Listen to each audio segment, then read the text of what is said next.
ஸ்ரீமதே ராமானுஜாய நமக.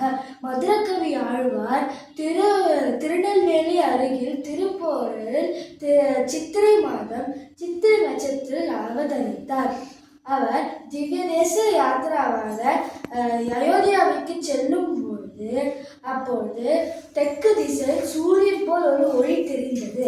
அப்பொழுது தெற்கு பக்கம் சூரியன் மாதிரி வெளிச்சம் தெரியுதே, சரி நம்ம போய் பார்ப்போம். அயோத்தியாவிலிருந்து ஸ்ரீரங்கம் மட்டும் இன்னும் தெற்கு பக்கம் வெளிச்சம் தெரிகிறது.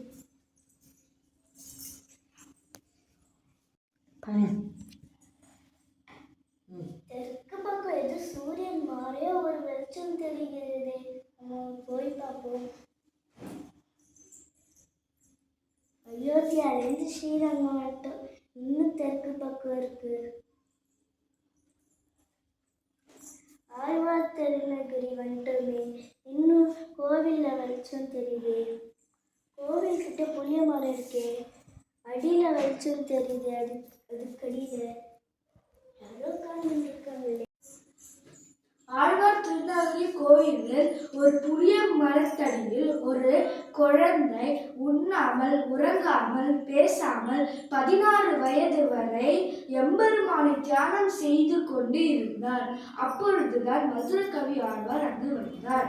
அவர் பேசுறாரா, காது கேக்குதான்னு தெரியலையே, நம்ம கண்ணு போட்டு பார்ப்போம். கண்ணை தடுத்துட்டாரு, இப்ப பேசுறாரான்னு பார்ப்போம்.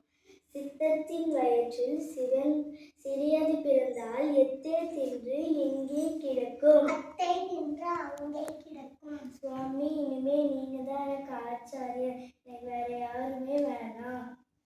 உயர் வர உயர்ந்தாலும் கிருஷ்ணர் என்ன பண்ண, கட்டி போட்டுட்டே இருந்தார். யசோதா அம்மா கட்டி போட்டுட்டே இருந்தார். கிருஷ்ணர் வாய மூடின்னு சொல்லணும். அதுக்காக தான் அப்ப கிருஷ்ணர் வாய மூடி இது மாதிரி அழறாரு.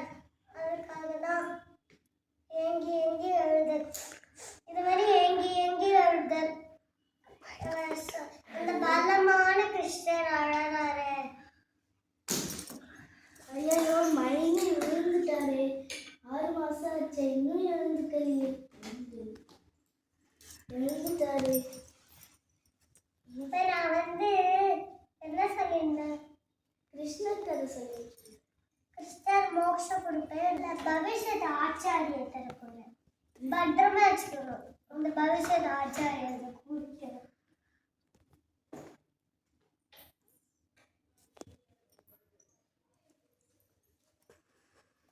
பெருமாள் நீங்க தான் ஆச்சாரியர்.